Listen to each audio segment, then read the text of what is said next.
Olá, muito prazer, que alegria imensa ter você aqui junto com a gente. Que bom que você chegou até aqui. A minha oração e o meu desejo é que Deus abençoe o seu coração através dessa mensagem. Você é muito bem-vindo.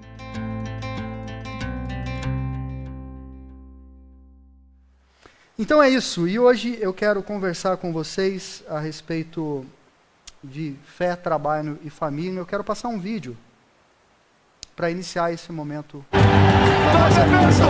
Que beleza! Que beleza! Que beleza! Bebeto foi protagonista também da comemoração símbolo daquela Copa. O bebê homenageado naquela época, hoje tem 19 anos, quase 20, né, Matheus? Isso. Matheus é jogador de futebol também, começou nas categorias de base do Flamengo. Queria saber de você, quando foi que você viu pela primeira vez essa imagem, a ponto de entender, né, que se tratava de uma homenagem especial para você? Assim como você falou, né, no começo, lógico que eu assisti a imagem, mas não tinha aquela noção, aquela proporção, né, do que seria, assim. A partir dos meus 11, 12 anos, assim, que eu fui começar a entender e ter uma noção maior do que foi aquela homenagem, do gesto. Brasil! Agora, ô Bebeto, essa comemoração, ela foi pensada, se eu fizer um gol, vou fazer assim. Ou foi na base do improviso mesmo? Na base do improviso. Eu acho que é por isso que ficou marcado, né? Aí entrei, livrei o zagueiro, o goleiro, entrei com bola e tudo. Aí saí comemorando como se estivesse colocando o Matheus nos meus braços, né? Eu saí ninando ele. Aí veio o Mazinho, veio o Romário, não falei nada com ninguém. É o carinho que o Bebeto teve. Foi um gesto muito espontâneo, muito natural. Ele encontra meu pai, foi bem natural porque meu pai chegou na hora para comemorar com ele, se viram, ele lembrou de mim, fez o gesto, então foi bem legal. E sabe quem é esse? É parecido com alguém que você conhece? É o Lucas, filho de Leonardo, também homenageado por Bebeto num outro jogo da Copa de 94. Ou como ele mesmo diz... Eu sou um dos filhos do Tetra.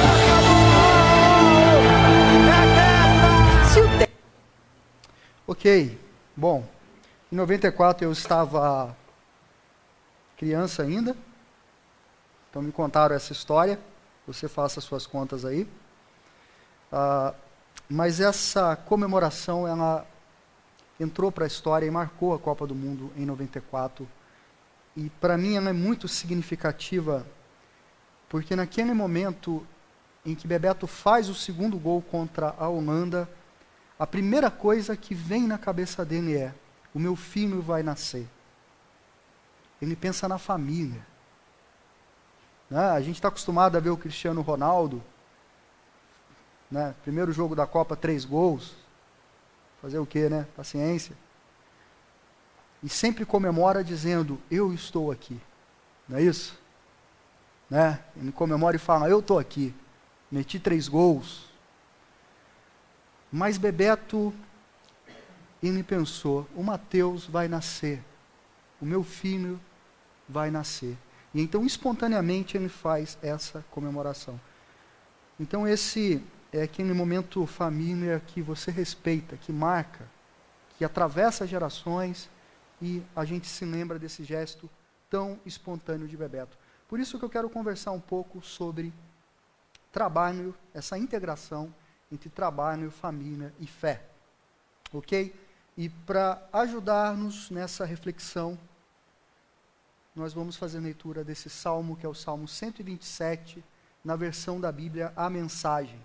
Diz assim: se o Eterno não construir a casa, a obra dos construtores não passará de frágeis cabanas.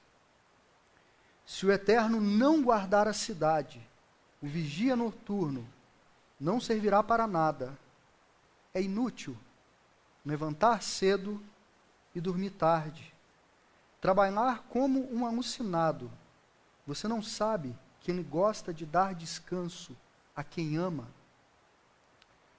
Não vê que os filhos são os melhores presentes do Eterno, que o fruto do ventre é seu generoso legado? Como flechas de um guerreiro, são os filhos de uma juventude cheia de vigor.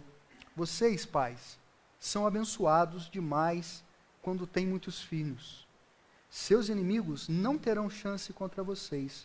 Serão varridos imediatamente da sua porta. Amém. Esse é o texto bíblico. Eu espero que abençoe a sua vida, a minha e também de quem nos assiste pela internet. Vamos ter mais uma palavra de oração?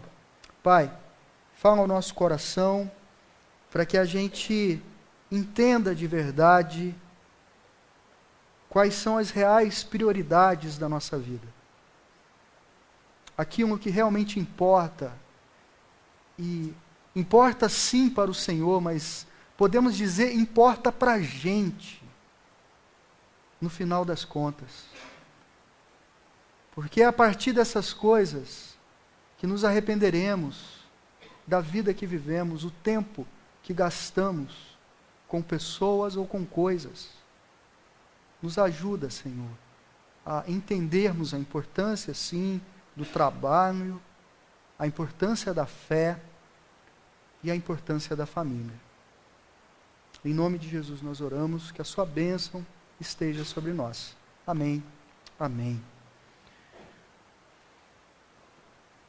Existe esse termo, workaholic, que é a ideia daquela pessoa que trabalha demais, que leva serviço para casa, que chega em casa e vai para o computador e continua trabalhando.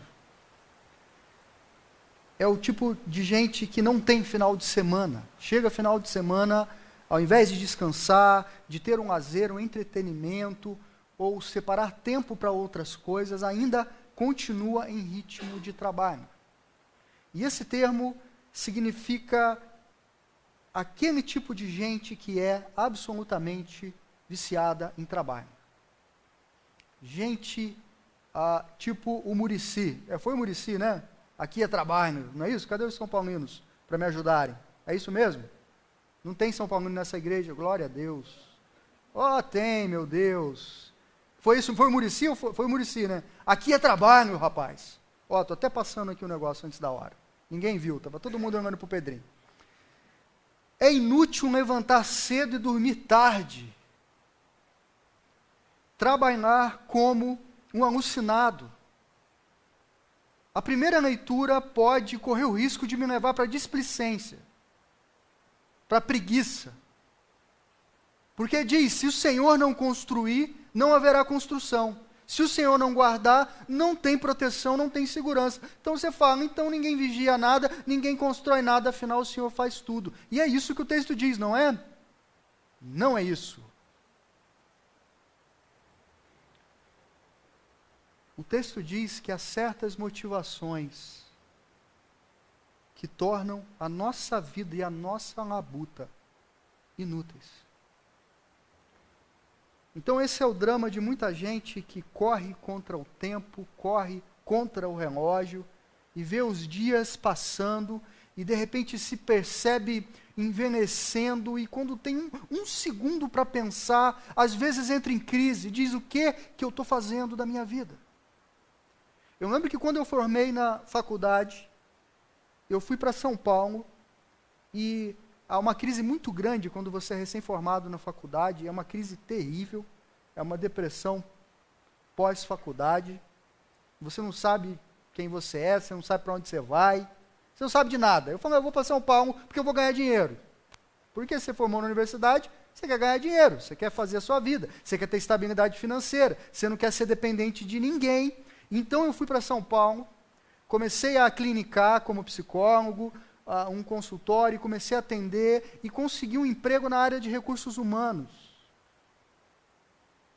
Eu não sei aqui quem já morou em São Paulo, mas eu acordava às 5 horas da manhã para chegar às 7h30 no serviço.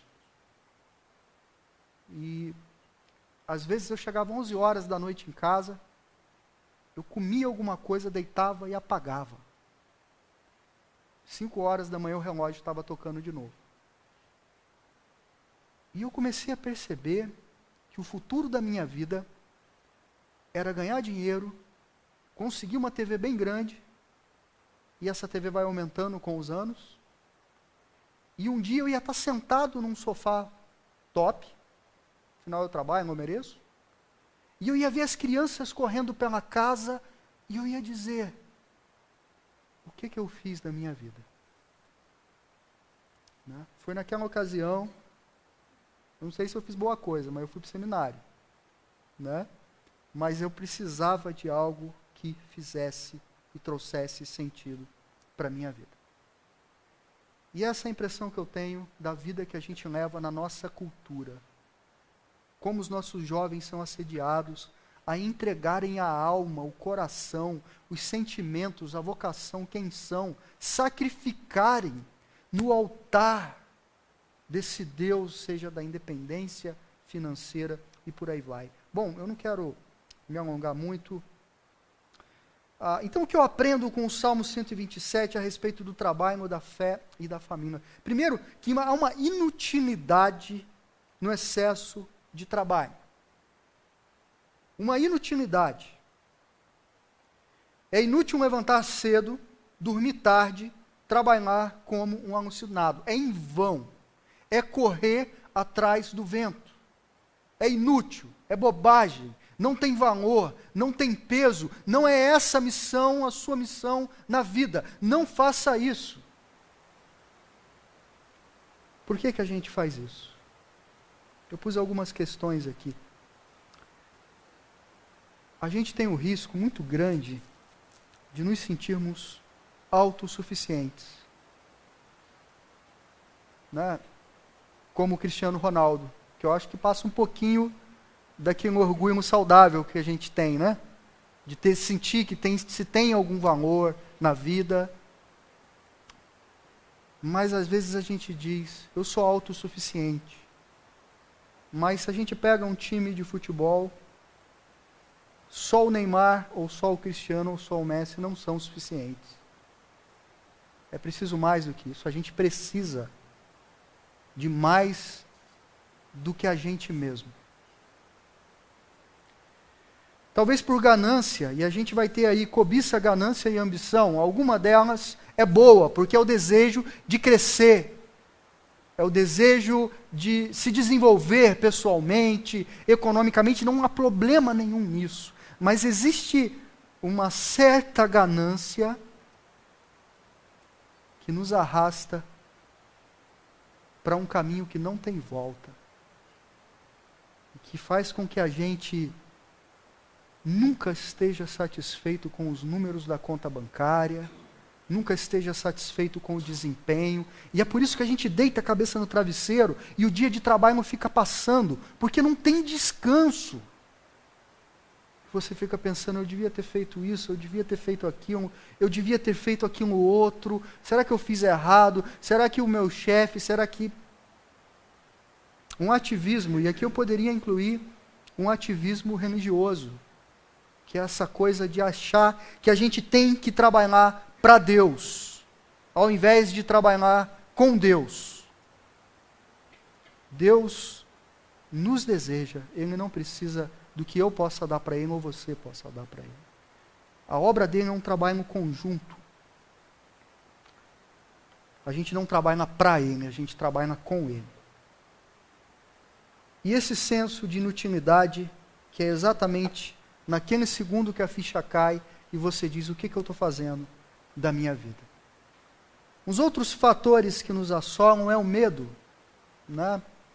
O medo, a insegurança, a ansiedade e a paranoia. E aí eu já quero incluir a ideia do texto que diz que se o Senhor não guardar, em vão vigia o sentinela.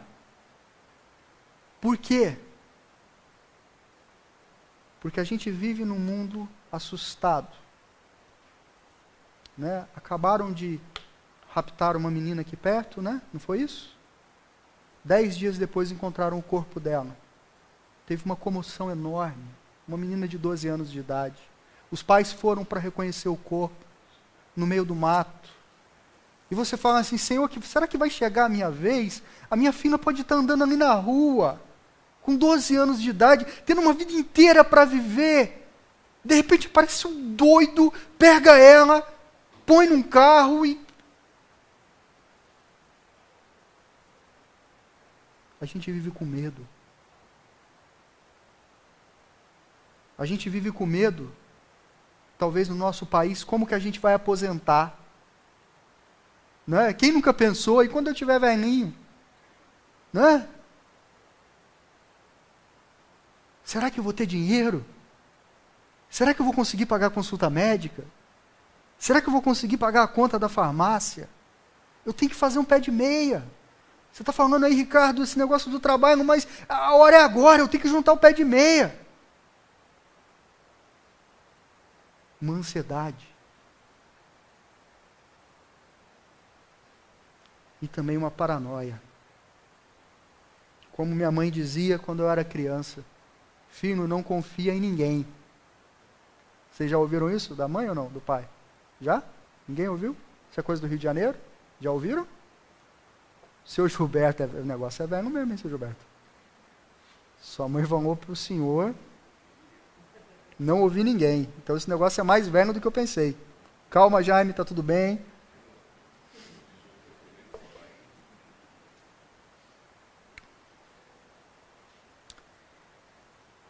A questão que eu levanto, irmãos, para a gente pensar, é que a Copa do Mundo é um momento muito especial para um jogador de futebol. Talvez seja o momento mais importante para um jogador de futebol. E quando o Bebeto faz o gol e ele comemora pensando no Mateus, é porque ele tem alguém em quem pensar. E eu me pergunto, e eu pergunto para você, quando você fizer o gol na vida, você vai dedicar para quem? Para quem que você vai dedicar? O que vai vir na sua cabeça? Que tipo de comemoração você faria? Porque você chegar no alto dessa montanha aqui, isso aqui é uma pessoa, tá? Tem um pessoal aí old school, tá? E aí você pode, claro, colocar no Instagram e disparar para milhares, centenas de pessoas. Mas talvez você pode pensar, eu subi essa montanha sozinho, quem eu gostaria que estivesse do meu lado? Né? A Fernanda não está aqui, pelo menos eu não estou vendo, mas hoje ela assistiu o jogo de futebol do Brasil sem mim. Ela sofreu. Porque ela falou assim, não é a mesma coisa. Talvez ela até tenha uma crença de que o Brasil empatou por causa disso. Seria já uma coisa mais supersticiosa. Né? Eu lembro quando eu vou para esses encontros de pastores, eu fico 4 dias longe de casa. Eu falei assim, o que eu estou fazendo aqui com esses pastores, meu Deus? Aí você dorme tudo barrigudo, roncando. Aí você fala assim, cadê o cangote da minha mulher, meu Deus? Né? Esses dias ela gravou eu roncando, porque eu nego. Aí ela chegou e mostrou, tá aqui, ó. Ouve aí. Eu falei, isso aí você baixou no Google. Nunca que isso é meu. Quando você fizer gol na vida, você vai dedicar para quem? A segunda coisa que eu aprendo, e ainda eu estou problematizando, sobre trabalho, fé e família, ela está aqui dentro, com a Nanda. E ninguém me falou isso.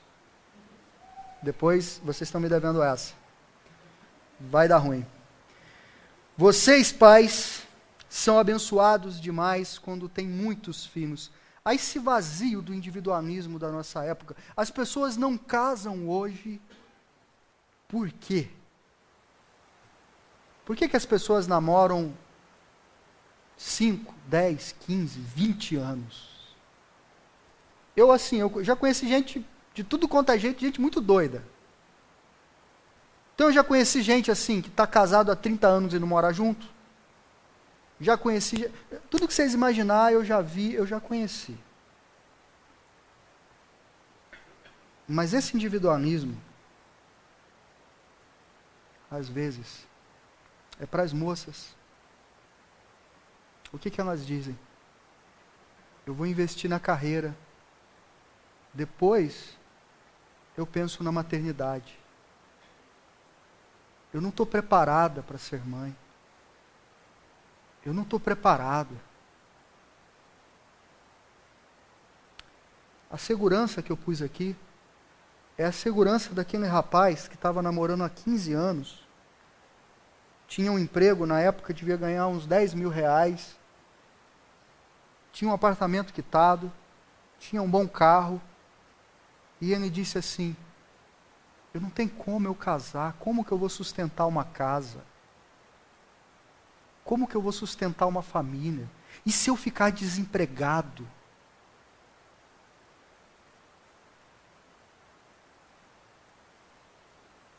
Um individualismo de dizer: eu vou viajar, eu vou conhecer o mundo, eu vou fazer coisas que se eu tiver um bebê talvez eu não faça.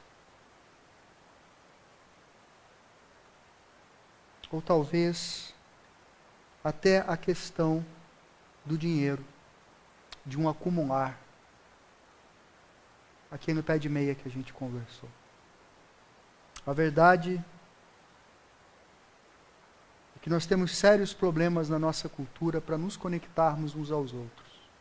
E a nossa sociedade está bem liberal atualmente, seja com sexualidade, seja com relacionamentos. Eu não estou aqui criticando nada disso, eu nem tenho tempo para criticar isso nessa mensagem. O que eu estou dizendo é: o que será que é prioridade na vida humana sobre a terra? Será que a gente não está subindo montanha demais e a gente está terminando como o Alex Supertramp daquele filme Na Natureza Selvagem? Ele vive a vida inteira sem se conectar a ninguém. Quando ele começa a se apaixonar por uma garota, ele foge. Quando ele encontra um tiozinho que exerce a função paterna, que o pai dele nunca exerceu, e ele começa a ter uma certa afeição, ele foge. E ele vai fugindo, fugindo, fugindo. No final da vida, ele cita Tolstói: a felicidade só é real quando é compartilhada. Para quem que você vai oferecer o gol? Se não tiver ninguém lá. Com todo respeito, eu amo cachorro, eu amo gato, e eu acho que inclusive eles fazem parte da nossa família, assim. E eu acho bonito quando tem aqui atrás do carro, você já viu? Que tem tipo papai, mamãe, daí os bebezinhos, né? E aí aquele monte de gato, cachorro, macaco, dinossauro. Dinossauro ninguém tem. Só se for aquele do George e da Peppa. Que aí as crianças querem. Eu acho bonitinho, eu acho uma gracinha. Mas não queira ser aquela pessoa solitária que não desenvolveu essa capacidade de se relacionar e vai então se cercar de bichos. Entendem isso, irmãos? A gente precisa dar um passo na direção do outro. Depois dessa mensagem eu vou ficar aqui na porta, vou esperar os jovens casais que querem casar. Quem quiser ter filho eu já espero a mim também. Para a gente ser bem prático. Pois bem, vamos à solução do texto. Se o Eterno não construir a casa, a obra dos construtores não passará de frágeis cabanas. A ideia de um Deus que constrói, que trabalha, que é um construtor, que é um engenheiro, que projeta, que executa uma obra. Se o Eterno não construir a casa, a obra dos construtores é uma choupana, é um barraco. Se o Eterno não guardar a cidade, o vigia noturno não servirá para nada. E eu peguei essa imagem, embora eu sinto que essa construção que Deus está falando aqui, já é a construção de uma família, e eu já vou explicar por quê. E esse guardar a cidade já é uma questão mais social, já é a cidade, a sociedade, o povo. Se o Senhor não guardar Itapetininga,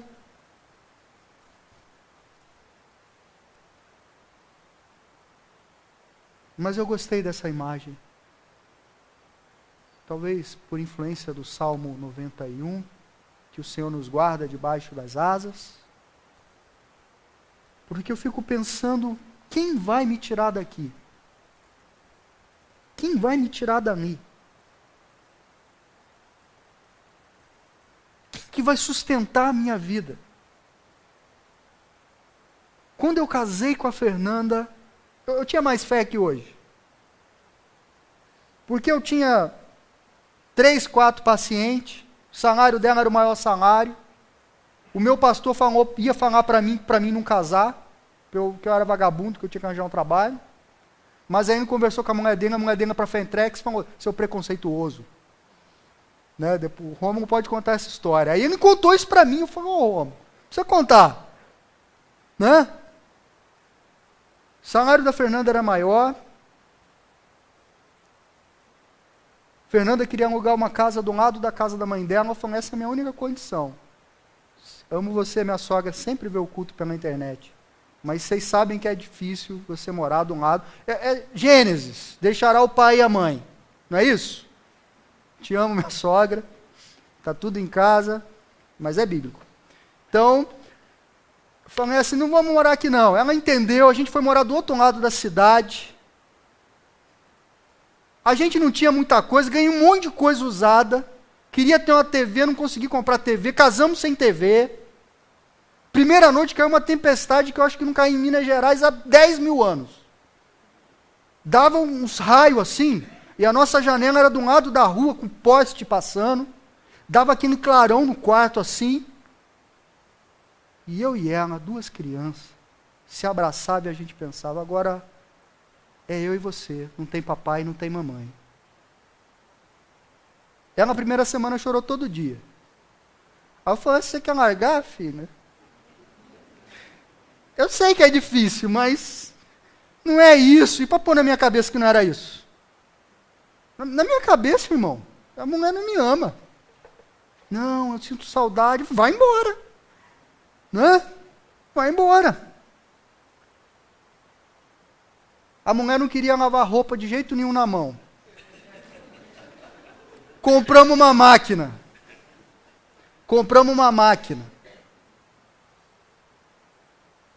Eu fui lá, desmontei, liguei, não funcionou.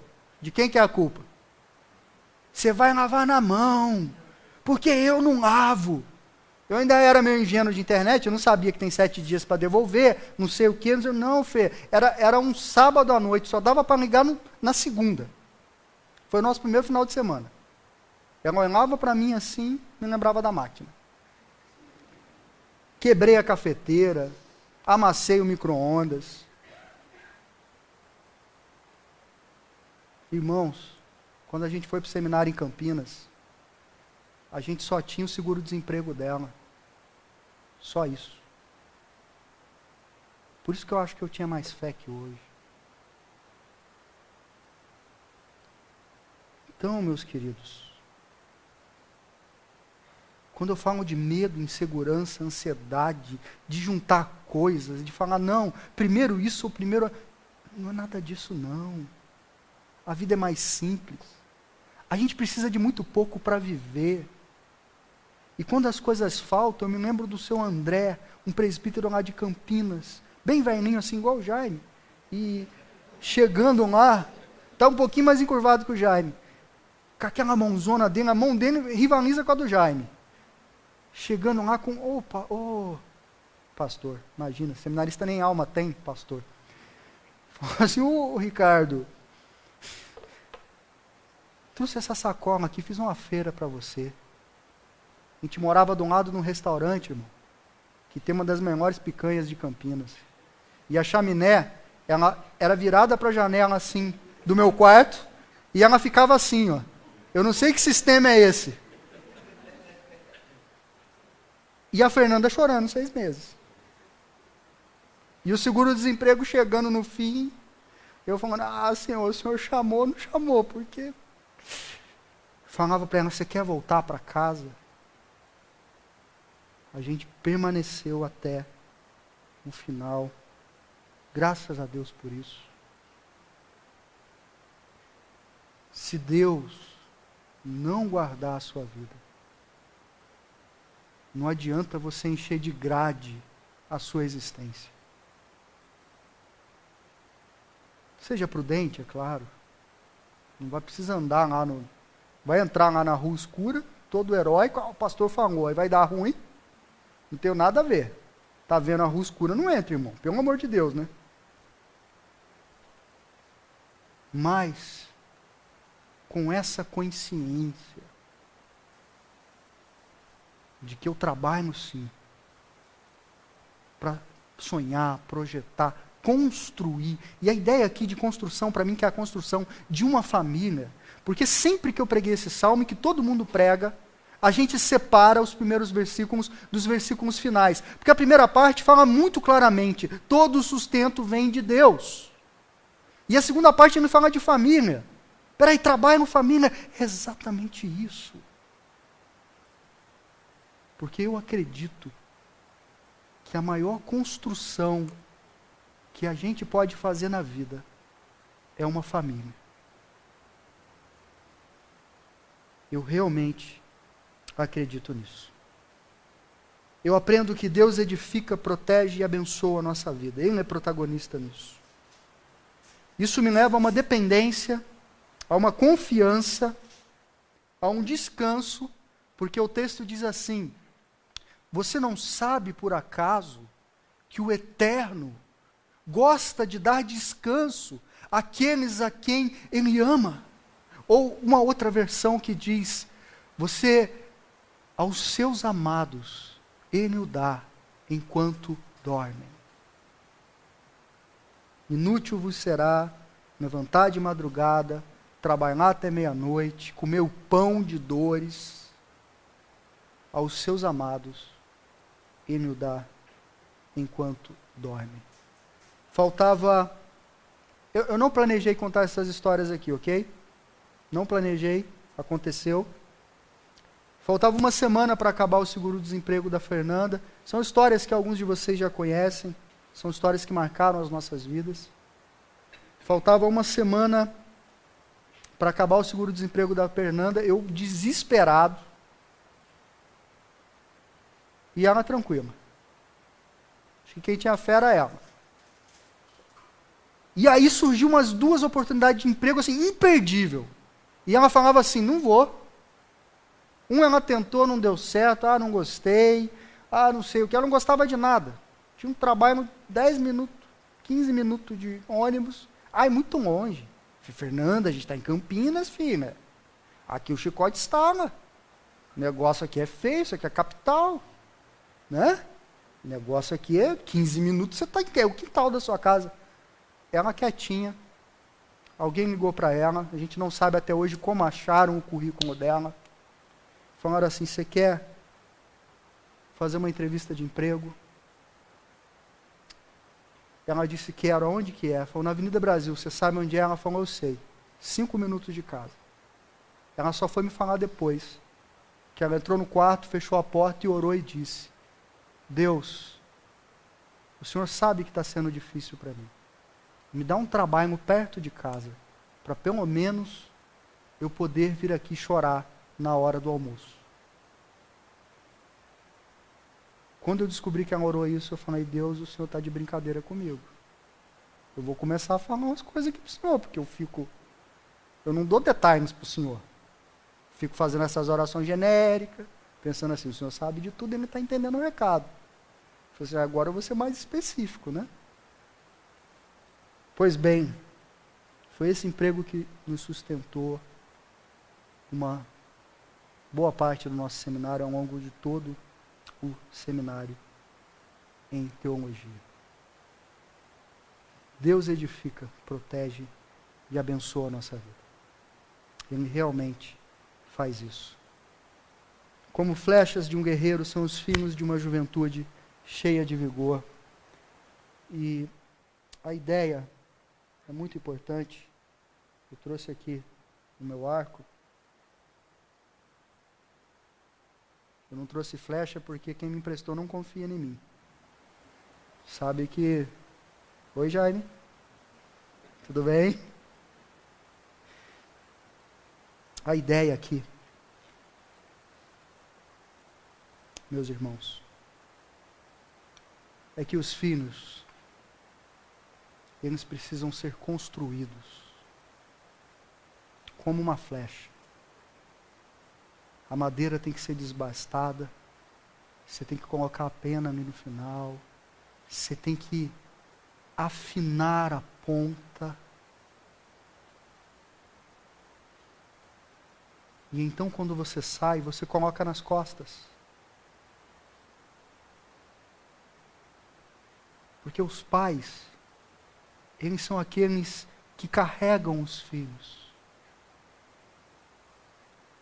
Os pais são aqueles que moldam o caráter, moldam a vida.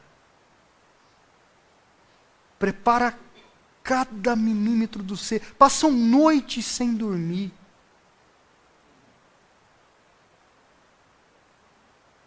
Levam nas costas. E um dia, eles apontam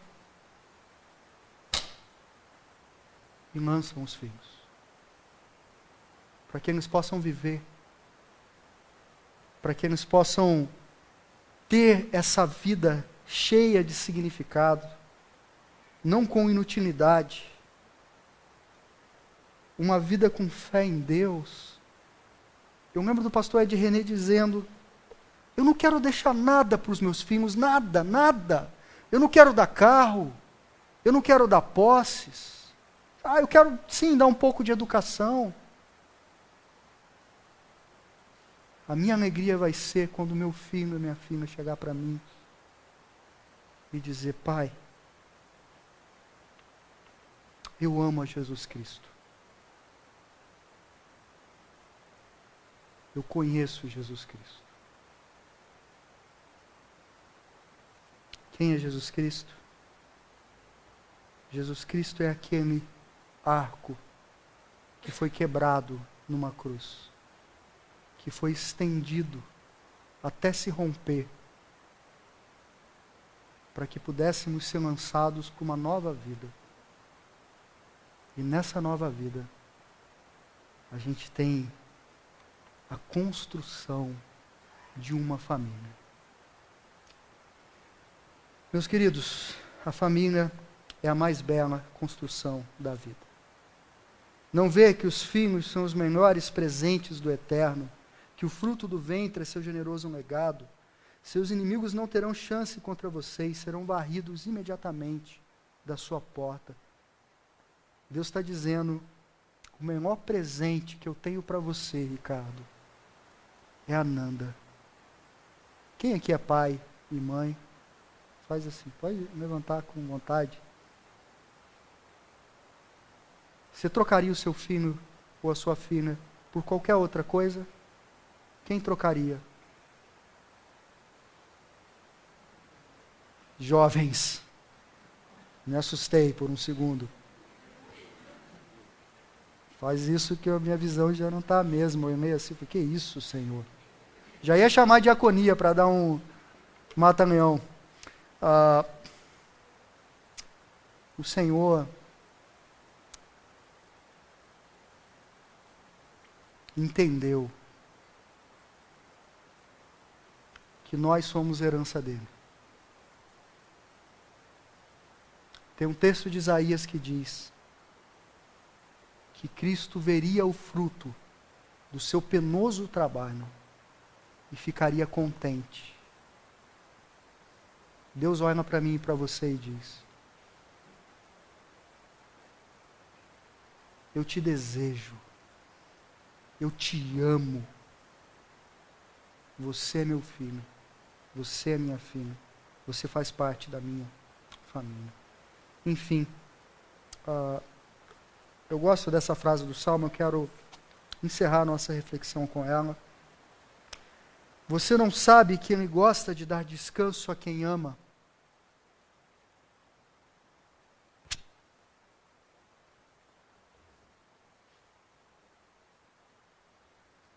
Dinheiro não faz isso. Ser bem-sucedido profissionalmente não faz isso. Você sabe quando você descansa de verdade? Quando você é abraçado por sua mãe, ou alguém que represente, pelo seu pai, ou alguém que represente. Quando alguém diz para você, eu vou te abraçar e eu vou te aceitar do jeito que você é. E aí o coração que chega agitado, ele vai se acalmando naquele abraço. Você não sabe que Ele gosta de dar descanso a quem ama? Havia essa ideia judaica de shalom, paz, prosperidade. E se você perguntasse para um judeu da época do Salmo 127, e você dissesse para ele, o que é shalom? Ele iria dizer, estar com minha mulher e com os meus filhos, debaixo de uma videira. Eu não sinto falta de mais nada. Crianças, a minha esposa e uma videira. Eu não preciso de mais nada. O que você tem? Eu tenho shalom.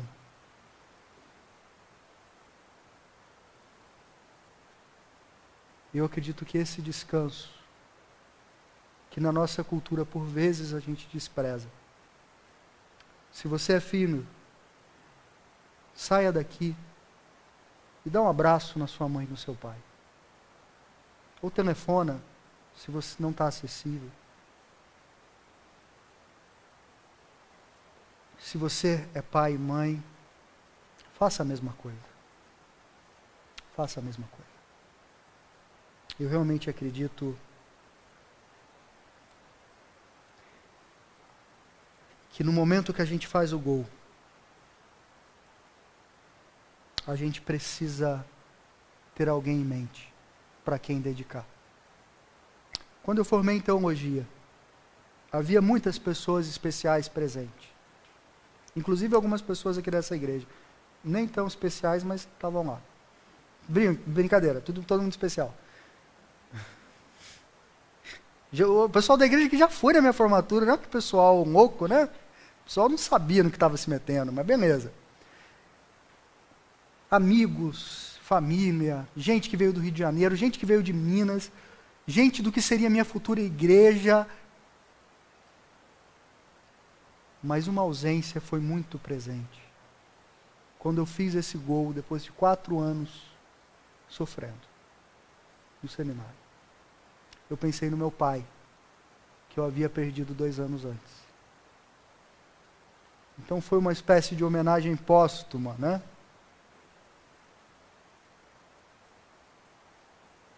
Ele me lançou para a vida, como pôde. E com a graça de Deus eu quero ir até onde Deus desejar. Você precisa também acertar o alvo. Você também é uma flecha. Não desperdice a sua vida. Vamos ter uma palavra de oração?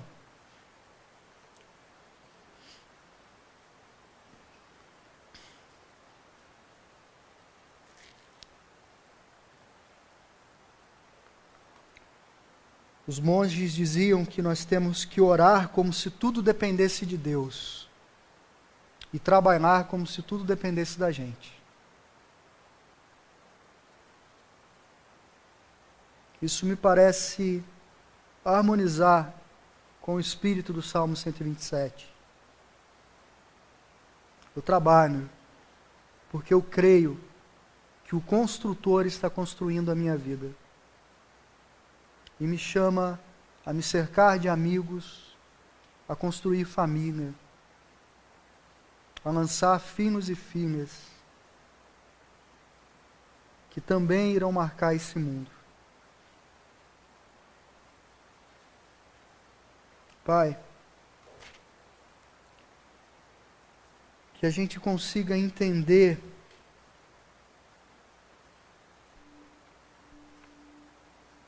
que é necessário que a gente dê passos de fé na vida. E que nunca vai estar tudo certo para a gente casar ou para a gente ter filhos. Que se a gente ficar esperando, na verdade é porque a nossa segurança não está no Senhor. Ela está no dinheiro, nas coisas que a gente acha que precisa ter para, quando na verdade, Senhor, a gente precisa de tão pouco para viver. Nos dá assim prudência na gestão da nossa vida, trabalho, mas não deixa, Senhor, que a gente perca a fé no processo da labuta, mas que a fé de que o construtor abençoa, de que o Senhor guarda,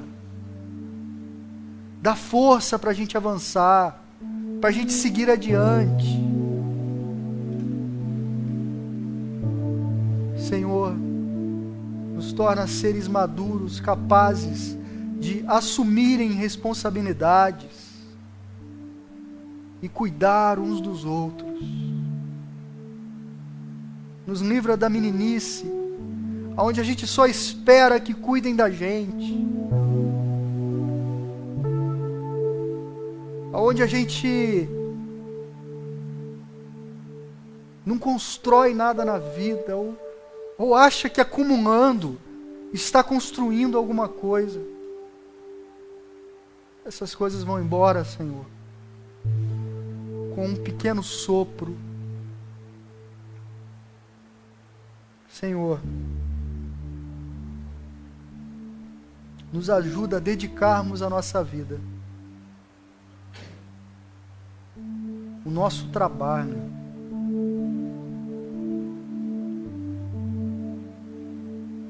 para que no momento em que a gente faça esses gols, a gente tenha na memória gente boa que caminhou com a gente na jornada. Um cônjuge, um filho, uma filha, um amigo, uma amiga.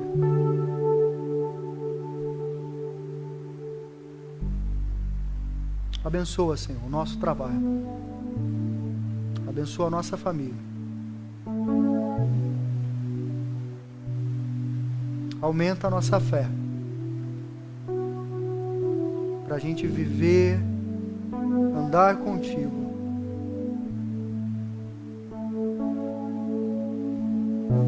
Em nome de Jesus nós oramos. Amém e amém. Um dos valores da nossa igreja é o equilíbrio entre família, amigos e igreja. Porque não queremos ser uma igreja em que as pessoas virem internas.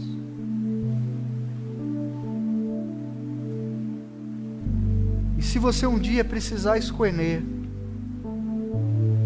não entre Deus e a sua família, porque daí você precisa escolher Deus, porque se você escolhe a sua família, você está escolhendo de uma maneira péssima. Mas se você precisar escolher entre a igreja enquanto instituição e a sua família, escolha na sua família. Tem uma palavra de Paulo para pastores, que ele diz assim: se você não cuida da sua mulher, como você vai cuidar da igreja de Cristo? Eu me lembro que quando eu casei, o Rômulo falou assim: essa é a sua primeira ovelha. Se você não cuidar dela, você não cuida de ninguém. Né? Então eu espero cuidar da minha esposa. Ela está por aí, né? Mas vai dar tudo certo hoje à noite, eu sei. E espero também cuidar de muita gente, vocês e tantas pessoas mais. Espero que Deus tenha falado ao seu coração e aguardamos a sua visita. Venha nos conhecer e passar um tempo com a gente todos os domingos, 7h30 da noite, aqui na Igreja Presbiteriana do Jardim Itália. Um forte abraço para você.